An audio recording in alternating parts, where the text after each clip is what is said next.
വറ്റലൂരിലെ പഴയ ജുമാഅത്ത് പള്ളിയിലെ ഒരു വേറിട്ട കാഴ്ചയാണ് പരിചയപ്പെടുത്തുന്നത്. ജീവന്റെ തുടിപ്പുള്ളൊരിടമായി മാറിയ ആ കാഴ്ച മരണപ്പെട്ടവരെ മറവ് ചെയ്യുന്ന പള്ളിയോടനുബന്ധിച്ചുള്ള ഖബർസ്ഥാനം. പള്ളിക്കാട് പലപ്പോഴും കാണുന്നത് കാട് പിടിച്ചു കിടക്കുന്ന കാഴ്ചയാണ്. എന്നാൽ ഇവിടെ മലപ്പുറം ജില്ലയിലെ വറ്റലൂർ ജുമാഅത്ത് പള്ളിയിലെ ഖബർസ്ഥാനം ആ കാഴ്ചകളെല്ലാം മാറ്റിമറിക്കുകയാണ്. ഇവിടെ പലതരത്തിലുള്ള ഫലവൃക്ഷങ്ങൾ നട്ട് ആ മരങ്ങളിൽ നിന്ന് കായ്കനികൾ പറിച്ചെടുക്കുന്നതോടൊപ്പം തന്നെ പക്ഷികൾക്കും അണ്ണാനും മറ്റു ചെറുജീവികൾക്കും ആഹാരമായി മാറുന്ന വ്യത്യസ്തമായ കാഴ്ച. ജീവന്റെ തുടിപ്പുള്ളൊരിടമായി മാറിയ ആ കാഴ്ച.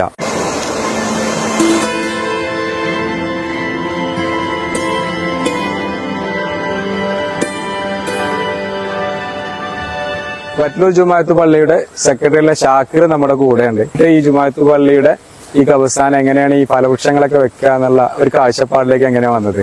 ഒന്ന്, വറ്റലൂർ പഴയ ജുമാ മസ്ജിദ് എന്ന് പറഞ്ഞാൽ പിന്നെ സുന്നി കൺസേൺ ആണ് പള്ളി.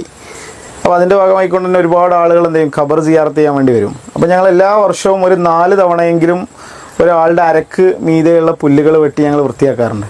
അപ്പോൾ അതിൽ നിന്നൊരു മോചനം എന്നുള്ളൊരു ആശയത്തിൽ നിന്നാണ് നമ്മൾ കുറച്ച് ഫലവൃക്ഷങ്ങൾ നട്ടുപിടിപ്പിക്കാമെന്ന് നമ്മൾ തീരുമാനിച്ചത്. ഇവിടെ നമ്മൾ ഏകദേശം പിന്നെ ഒരു 100-ലധികം 150ഓളം പിന്നെ റംബൂട്ടാൻ്റെ തൈകൾ നമ്മൾ നട്ടിട്ടുണ്ട്.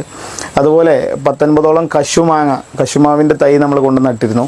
പിന്നെ അരിനെല്ലിക്ക, മാങ്ങ, അതുപോലെ ഈ സപ്പോട്ട, പിന്നെ നാരങ്ങ, പിന്നെ അതുപോലെ 8ഓളം ഊത് മരങ്ങൾ ഇപ്പൊ നിലവിലവിടെ വളർന്നു തന്നെ നിൽക്കുന്നുണ്ട്. അത്യാവശ്യം ഭാഗമായി നിൽക്കുന്നുണ്ട്. ഇത് എവിടെ നിന്നാണ് കൊണ്ടുവന്നത്? അങ്ങനെ എന്തെങ്കിലും പ്രത്യേകിച്ച്? ഇത് ഞങ്ങൾ ഫുള്ള് മണ്ണൂത്തി നിന്നാണ് കൊണ്ടുവന്നത്. പണിക്കാരെ വെച്ച് ഇവരെ നേതൃത്വത്തിലാണ് എന്ത് ചെയ്ത് നമ്മളിത് കൃത്യമായി നട്ടുപിടിപ്പിച്ചത്. ഇതിനുമായി ബന്ധപ്പെട്ട കർഷകരോട്, ഇങ്ങനെ ഫലവൃക്ഷ തൈകൾ നടുന്ന ആളുകളോടൊക്കെ കൃത്യമായി അഭിപ്രായം ആരാഞ്ഞിട്ടാണ് ചെയ്തിട്ടുള്ളത്. അപ്പൊ നമുക്ക് ഖബർസ്ഥാനാണ്, ഇപ്പൊ സ്വാഭാവികമായിട്ട് അതിന്റെ പരിമിതികൾ ഉണ്ടാവും.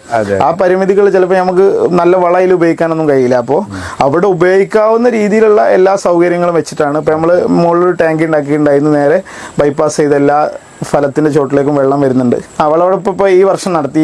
കഴിഞ്ഞ വർഷം വളരെ കുറച്ചാണ് കിട്ടിയത്, ഒരു 10 കിലോയിൽ താഴെയാണ് കിട്ടിയത്. ഇപ്പോൾ നമ്മൾ ഈ സമയം കൊണ്ട് തന്നെ ഏകദേശം 50 കിലോയിലധികമുള്ള പിന്നെ റംബൂട്ടാൻ മാത്രം എടുത്തു. പിന്നെ മാങ്ങ ഇടക്കിടക്ക് നമ്മൾ പറിക്കാറുണ്ട്. പിന്നെ ഈ നാരങ്ങ ഇടക്ക് നമുക്ക് കിട്ടാറുണ്ട്. അതുപോലെ ഡ്രാഗൺ ഫ്രൂട്ട് ഉണ്ട്, അത് നമുക്ക് ഇടക്ക് കിട്ടാറുണ്ട്. പിന്നെ ഈ ഒരു ആശയം മുന്നോട്ട് വെക്കുമ്പോൾ തന്നെ നമ്മളെ പ്രസിഡന്റ് അഹമ്മദ് കുട്ടിയാജി വെങ്കിട്ട ഉൾപ്പെടുന്ന കമ്മിറ്റിയിലെ എല്ലാ അംഗങ്ങളും ഇതിന് വലിയൊരു പിന്തുണയാണ് തന്നത്. അങ്ങനെയാണ് നമ്മൾ ഇത് വെക്കാനുണ്ടായ കാരണം. ഇപ്പൊ നമ്മളൊരു പാരമ്പര്യ രീതി ചിന്തിക്കുന്ന ആളുകളായതുകൊണ്ട് തന്നെ ഒരുപാട് തടസ്സങ്ങളൊക്കെ വരാം. പക്ഷെ അതൊക്കെ നമ്മൾ മറികടന്നിട്ടാണ് നമ്മൾ ഉണ്ടാക്കിയിട്ടുള്ളത്. ഇപ്പൊ ഇതായി വന്നപ്പോൾ എല്ലാവരും ഭയങ്കര ഹാപ്പിയാണ്. അങ്ങനെ ചെറിയ വിമർശനങ്ങൾ ഉണ്ടായിരുന്നു, പക്ഷെ ആ വിമർശനങ്ങളൊക്കെ മാറി റിസൾട്ട് വന്നപ്പോൾ എല്ലാവരും അതിനോട് നല്ല കാഴ്ചപ്പാട്. അതെ, നമ്മള് ഉദ്ദേശം എന്നുള്ളത് ആളുകൾക്ക് സ്വൈര്യമായി പുല്ലും കാര്യങ്ങളൊന്നും ഇല്ലാതെ ഖബർ സിയാറത്ത് ചെയ്യാനുള്ള സൗകര്യം ഒരുക്കാൻ വേണ്ടി നമ്മൾ സാധാരണ അത് വലിയൊരു കാഴ്ചപ്പാടിലേക്ക് മാറി. ഫലവൃക്ഷങ്ങളൊക്കെ വെച്ചപ്പോൾ ജനങ്ങൾക്ക് മാത്രമല്ല കിളികൾക്കും അവിടെ ഒരു ഇടമായി മാറി എന്നുള്ളതാണ്. അത് പ്രകൃതിയോട് കൂടുതൽ ഉപകാരമുള്ള രീതിയിലേക്ക് അത് മാറി എന്നുള്ളതാണ്. അതെ.